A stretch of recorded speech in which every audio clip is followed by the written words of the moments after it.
బంగాళాఖాతంలో వాయుగుండం తీవ్ర అల్పపీడనంగా మారింది. దీని ప్రభావంతో ఏపీలో పలుచోట్ల వర్షాలు కురుస్తున్నాయి. మరో 24 గంటలు వానలు పడే అవకాశం ఉందని వాతావరణ శాఖ అంచనా వేస్తోంది. వాయుగుండం ప్రభావంపై విశాఖ నుంచి మా రీజనల్ కోఆర్డినేటర్ మరింత సమాచారాన్ని అందిస్తారు.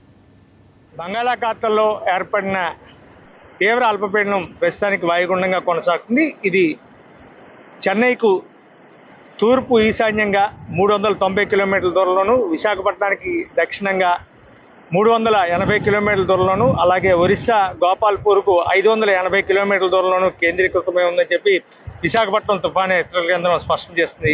అయితే ఏదైతే బంగాళాఖాతంలో ఏర్పడినటువంటి వాయుగుండం ఇది రాగల 12 గంటల్లో తీవ్ర వాయుగుండంగా మారే ఛాన్స్ అయితే ఎక్కువగా ఉండే అవకాశం ఉందని చెప్పి వాతావరణ శాఖ అంచనా వేస్తుంది. ప్రస్తుతానికి ఇది సముద్రంలో ఉన్న నేపథ్యంలో గంటకు 5 కిలోమీటర్ల వేగంతో ప్రయాణం సాగిస్తుందని చెప్పి దీని ఎఫెక్ట్ ఎక్కువగా ఉత్తర కోస్తా జిల్లాలకు పెద్ద ఎత్తున ఉండే ఛాన్స్ అయితే ఉంటాయని చెప్పి వాతావరణ శాఖ అంచనా వేస్తుంది. ఈరోజు రేపు ఉత్తర కోస్తా జిల్లాల్లో భారీ నుంచి అతి భారీ వర్షాలు కురిసే అవకాశం ఉందని చెప్పి వాతావరణ శాఖ స్పష్టం చేస్తుంది. ఇక ఏదైతే తీరం వెంబడి గాలులు గంటకు 45 నుంచి 55 కిలోమీటర్ల వేగంతోనూ, ఒక్కోసారి 60 నుంచి 65 కిలోమీటర్ల వేగంతోనూ బలమైన ఈదురుగాలు వీచే అవకాశాలు ఎక్కువగా ఉంటాయని చెప్పి సముద్రం అల్లకల్లోలంగా ఉన్న నేపథ్యంలో మత్స్యకారులు ఎవరు కూడా వేటకు వెళ్లరాదని చెప్పి ఇప్పటికే స్పష్టం చేసింది. ఇక తీర ప్రాంతాల్లో ఉన్నటువంటి ఓడరేవులన్నింటిలో కూడా 3వ నెంబరు ప్రమాద సూచికను గత 2 రోజుల నుంచి కూడా కొనసాగిస్తున్నటువంటి వాతావరణ శాఖ స్పష్టమైనటువంటి ఆదేశాలను జారీ చేసింది.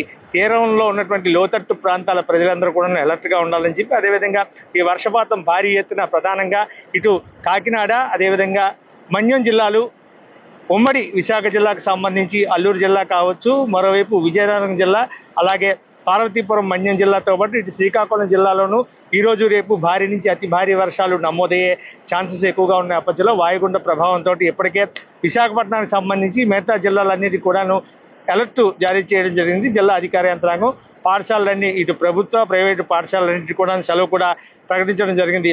ప్రజలెవరూ కూడా అప్రమత్తంగా ఉండాలని చెప్పి, అత్యవసరమైతే తప్ప బయటికి రావద్దంటూ ఏదైతే విండ్ స్పీడ్ నేపథ్యంలో భారీ వృక్షాలు కానీ లేదంటే హోర్డులు కానీ నేల కొరిగే ఛాన్స్ ఎక్కువగా ఉన్న నేపథ్యంలో ప్రజలందరూ కూడా అప్రమత్తంగా ఉండాలని చెప్పి జిల్లా అధికార యంత్రాంగం స్పష్టమైనటువంటి ఆదేశాలు జారీ చేస్తున్న పరిస్థితి. ఈరోజు రేపు కూడా ఇటు ఉత్తర కోస్తా జిల్లాల్లో భారీ నుంచి అతి భారీ వర్షాలు ఈ వాయుగుండ ప్రభావంతో కురిసే ఛాన్స్ ఎక్కువగా ఉంటాయని చెప్పి విశాఖపట్నం తుఫాను హెచ్చరికల కేంద్రం స్పష్టం చేస్తుంది. Cameraman Rajasekhar Kumar, 99 TV, Vizag.